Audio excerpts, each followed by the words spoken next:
Well, hello, and welcome back to the first chapter Friday of the school year 2020.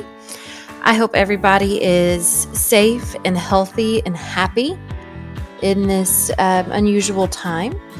So, to start off first chapter Fridays for this school year, since the world around us is so unusual right now, I decided to go with Sal and Gabi Break the Universe by Carlos Hernandez. It is funny. It is a sci-fi adventure with a Cuban influence. It's part of the Rick Riordan Presents series.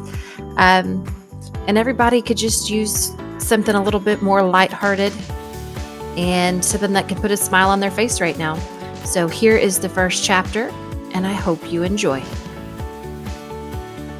There's all sorts of bad advice out there about how to deal with bullies. Ignore them, stand up to them, tell a teacher, tell a parent, tell your dentist while he's jamming your teeth back into your face.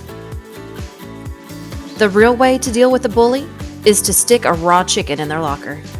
I had my showdown with Yasmani Robles just 3 days after I had started my new life at Culico Academy of the Arts, a magnet school in the middle of Miami. To get in, you had to have good grades, pass an interview, and either submit a portfolio for painting or writing, or audition for theater or music. You'd think all the effort someone has to go through to get into Culico would have kept out bullies, but I guess not. I guess there are just too many of them in the world. If your school only allowed kids in who'd never pick on anyone, you'd have an empty school. Whatever.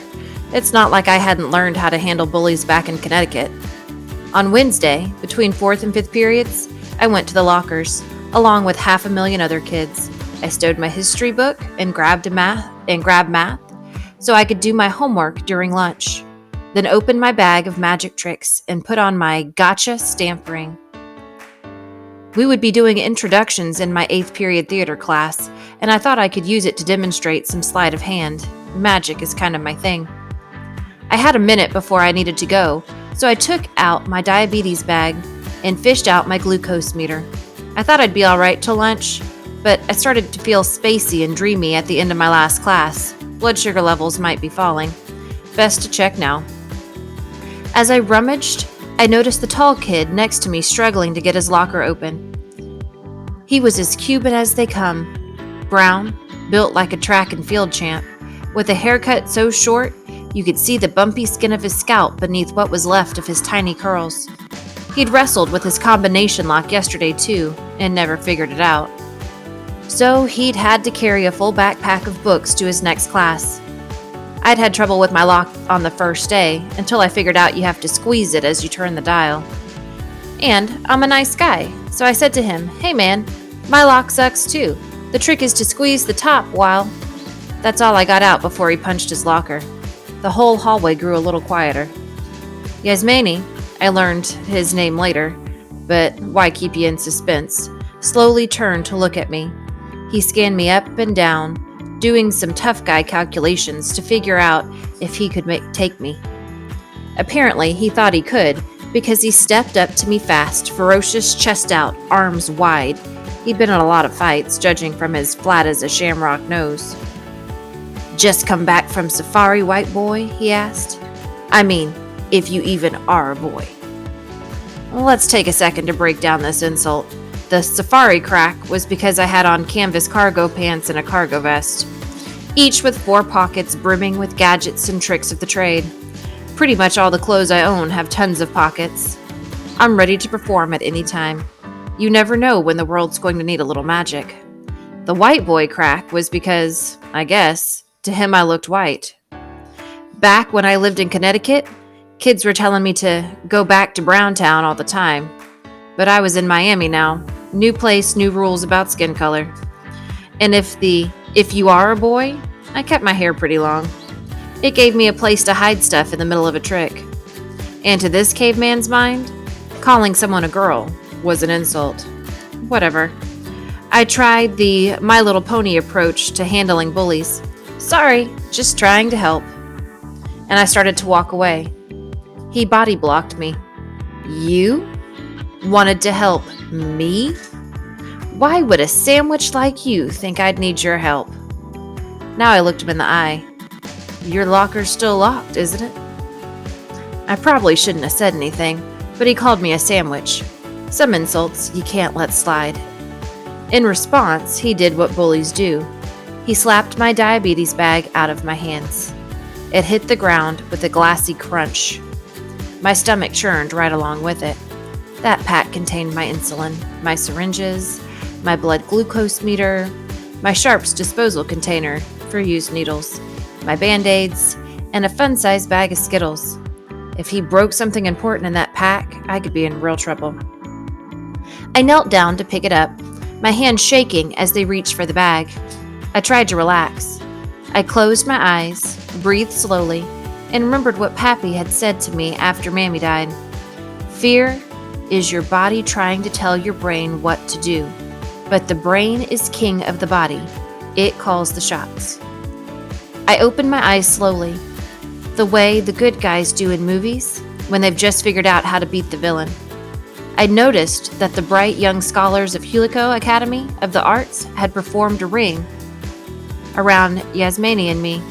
The crowd didn't seem as bloodthirsty as the ones in my last school had been. In Connecticut, kids hooted like in Planet of the Apes whenever a fight was about to start, jamming up and down and beating on each other in anticipation of someone getting wedgied back to the Stone Age. But these kids looked kind of grim and quiet, like this was some boring school assembly they had to attend. Well, from my perspective, it didn't really matter whether they were enjoying themselves or not. They had me surrounded just the same. I was trapped. Wait, no. That's an excuse, and I don't lie to myself. I could have pushed my way out of there if I'd wanted to. But now all eyes were on me, and I had an audience. And I am a showman. Yasmani stretched his fingers wide before he made two fists. Time to die, little man. Stand up. I stood all right, got right in his face. Time to die? I asked. Time to die, he repeated. Like the dead chicken in your locker? I asked. What? See, that's the real secret of dealing with bullies. Change the game. You thought we were going to fist fight, Mr. Tough Guy, but surprise! Suddenly, we're talking about murdered poultry. The dead chicken in your locker, I said, explaining it to the crowd. That's the real reason you didn't want to open it. You didn't want anybody to see your dead chicken, so they wouldn't know you keep dead chickens in your locker. Because, I said, turning to face Yasmani again, what kind of weirdo keeps dead chickens in his locker? Stop saying dead chicken! Everybody laughed. That probably would have sent Yasmani into a berserker rage if some girl hadn't shrieked, Blood! She was pointing to Yasmani's locker. What? Yasmani asked again. He and everybody else looked at his locker. And yeah, there was watery pink blood leaking from it. The kind you find at the bottom of a styrofoam meat packages. Not a lot, but enough to drip from the bottom of the locker door and pool on the floor. And it only takes a tiny bit of blood to freak people all the way out. Not me, though. I mean, I didn't know Sangre de Polo was going to come dripping out of his locker, but it wasn't exactly a surprise either. I could work with it. Open it, I said to Yasmani, unless you're too chicken. If he hadn't been completely bewildered by what was happening, he would have gorilla rushed me for sure. Instead, he walked over to his locker and tried to undo the lock. 4, 2, 7, yanks on it, each angrier than the last. Then he punched his locker door again and said, I can't open the stupid thing. I keep trying, but I can't. Here, let me. He took a step back and let me through, but not without asking, What? How do you know my combo? His combo was still taped to the back of his lock, about as sharp as a bowling ball, this Yasmani. I looked at him over my shoulder with spooky eyes and replied, Fool! I am a magician. I can read your mind. And then I spun the dial with fast fingers. Clock, then counter, then clockwise again. I tugged the lock open dramatically and with a flourish, removed it. You want the honors? I asked him, stepping aside with a gracious magician's bow. Yasmani, Bro had gone full autopilot by now. Stepped forward and opened the locker door. Every kid behind him on tiptoe, watching, waiting. A whole raw chicken, like you get at the grocery store, with bumpy yellow skin and no head, flipped out of his locker. It landed on its chicken butt and went splat. Kids scattered, screaming. Adults would be here any second. Yasmani did a 180 and looked around wildly. He didn't have eyes anymore, just fear. "I didn't put no dead chicken in my locker," he yelled. "You gotta believe me." "I believe you," I said. "Of course I did. I was the one who'd put it in there. After all, abracadabra, chicken plucker." Okay, so that was the first chapter of Sal and Gabi Break the Universe. Sal is a fan of magic. His mom actually died, and Gabi is a friend of Yasmani, and she meets Sal in the principal's office. His magic at his new school keeps getting him in trouble, and she knows Sal put that chicken in Yasmani's locker, but she can't prove it. And so they kind of become an unlikely team. And Sal confides in her that the way he does his magic is he has a special gift that allows him to manipulate time and space. And what he's trying to learn to do is reach through time and space to bring his mother back. The problem is, playing with the time-space continuum can really mess up the universe. So hijinks and some life lessons ensue, and it turns out to be a funny and heartfelt story.